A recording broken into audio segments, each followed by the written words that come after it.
to be living in a residence hall, but I don't know who my roommate will be or how we'll get along. Any advice?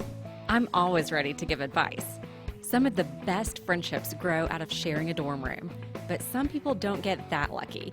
The number one rule for getting along with a roommate, whether it's someone you've known for years or have just met, is to respect each other, as well as each other's space and belongings.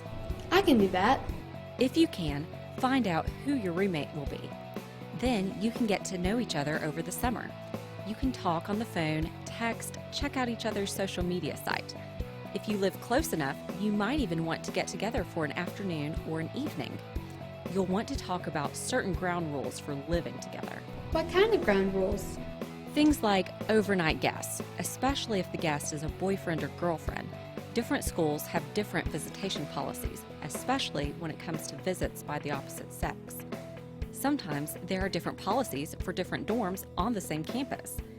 Finding out what the rules are and reaching an agreement on what's acceptable and what isn't can head off arguments and embarrassing situations. I can understand that.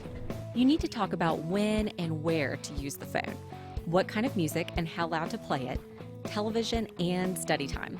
Also, how late to stay up with the light on, and how many times you can hit snooze on your alarm clock before your roommate can pull you out of bed onto the floor. All those are definitely important, especially the snooze. You're right. A lot of times roommates get into arguments over sharing or using each other's stuff. You know, food, clothes, movies, books, computer, printer, anything like that. It's best to know what both of you expect on that score to keep arguments from happening in the first place. Okay, what if no matter what we try, we just can't work it out? First off, talk with the resident advisor. RAs are trained to help in such situations. If it still doesn't work out, it may be that the best thing to do is for one of you to move out. That's better than living in a tense situation for a whole semester or a whole year. Gotcha. I'll keep all this in mind. Thanks.